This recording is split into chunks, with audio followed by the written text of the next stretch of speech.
여러분, 안녕하세요. 오늘은 정말 많은 분들이 관심 갖고 계신 주제, 바로 플랫폼 시대의 실버 세대, 자영업이 어디로 가야 하는가에 대해 이야기 나눠보겠습니다. 퇴직 후 가장 먼저 떠올리는 선택지 중 하나가 무엇일까요? 네, 바로 자영업입니다. 평생 직장에서 열심히 일하고 이제는 내 가게 하나, 여러 손님 맞이하며 노후를 보내고 싶다는 꿈. 정말 자연스러운 생각이죠. 작은 분식집이라도, 조그만 카페라도 운영하면 안정적인 수입이 생기지 않을까 하고요. 하지만 요즘은 상황이 많이 달라졌습니다. 30년 전, 20년 전만 해도 좋은 자리에 가게만 열면 손님이 발길을 멈췄습니다. 맛있다라는 소문이 돌면 손님은 알아서 찾아왔고 장사도 그럭저럭 굴러갔죠. 그런데 지금은 어떤가요? 손님들이 길거리를 배회하지 않습니다. 스마트폰 속 배달앱과 플랫폼이 손님의 발길을 결정짓습니다. 배달의 숨긴표, 쿠팡 숨긴표, 네이버 숨긴표 같은 이름들 이제는 누구나 다 쓰고 있죠. 손님은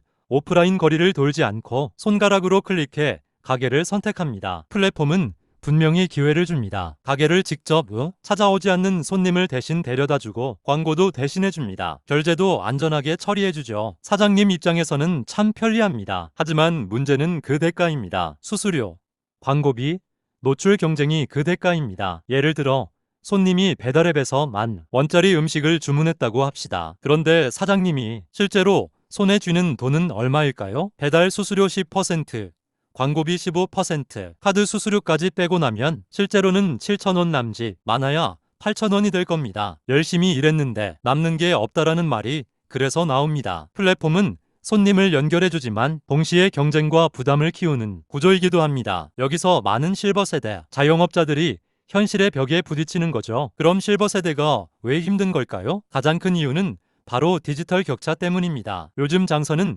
단순히 음식을 만들고 물건을 파는 걸로 끝나지 않습니다. 광고를 집행하고 리뷰를 관리하고 고객 데이터를 분석해야 합니다. 어떤 시간대에 손님이 몰리는지, 어떤 메뉴가 잘 팔리는지, 심지어 어떤 키워드로 검색되는지도 알아야 합니다. 젊은 사장님들은 이런 걸 데이터 분석이라 부르면서 능숙하게 해냅니다. 스마트폰 몇 번만 누르면 매출 분석표가 뜨고 SNS 광고도 바로 집행하죠. 하지만 실버 세대는 어떨까요? 나는 손맛 하나로 여기까지 왔는데 이제는 숫자와 데이터까지 봐야 할? 이런 생각이 들 수밖에 없습니다. 익숙하지 않은 도구, 낯선 용어들 때문에 겁부터 나죠. 이게 바로 실버 세대 자영업의 약점입니다. 디지털을 다루는 데서 뒤처지면 플랫폼 시대에 쉽게 밀려날 수밖에 없습니다. 그런데요, 저는 여기서 중요한 말씀을 드리고 싶습니다. 실버 세대가 가진 강점은 분명히 있습니다. 첫째는 신뢰입니다. 수십 년간 고객과 쌓아온 관계. 저 집은 늘 정직하다. 저 사장님은 믿을 만하다라는 평판은 단기간에 만들어지지 않습니다. 이건 젊은 세대가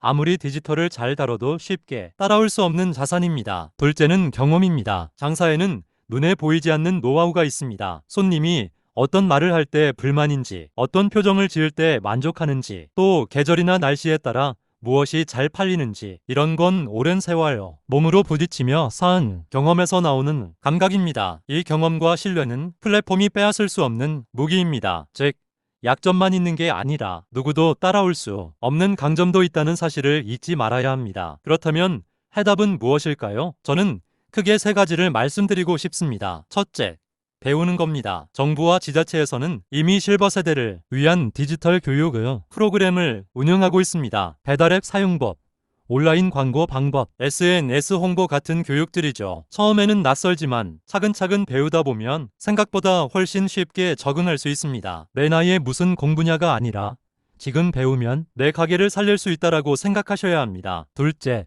연대하는 겁니다. 혼자서는 플랫폼과 맞서기 어렵습니다. 하지만 지역 상인회나 협동조합을 만들어 힘을 합치면 상황이 달라집니다. 공동 배달망을 구축하거나 단체로 광고를 내면 비용도 줄고 효과도 커집니다. 작은 가게 하나로는 약하지만 함께하는 가게들은 충분히 힘을 낼 수 있습니다. 셋째, 협력하는 겁니다. 젊은 세대와 손잡는 것도 좋은 방법입니다. 디지털에 익숙한 청년과 경험이 많은 실버 세대가 함께 가게를 운영한다면 어떨까요? 실제로 청년 사장님과 실버 멘토 사장님이 협력해 성공한 사례들이 있습니다. 서로의 강점이 합쳐질 때 약점은 자연스럽게 메워집니다. 여러분, 플랫폼 시대는 분명 쉽지 않습니다. 수수료의 매출이 깎이고 디지털 경쟁에서 밀리면 좌절하기도 합니다. 하지만 위기는 곧 기회이기도 합니다. 배우면 됩니다. 처음엔 어렵지만 충분히 해낼 수 있습니다. 연대하면 됩니다. 혼자서는 힘들지만 함께하면 길이 열립니다. 협력하면 됩니다. 세대 간 협력은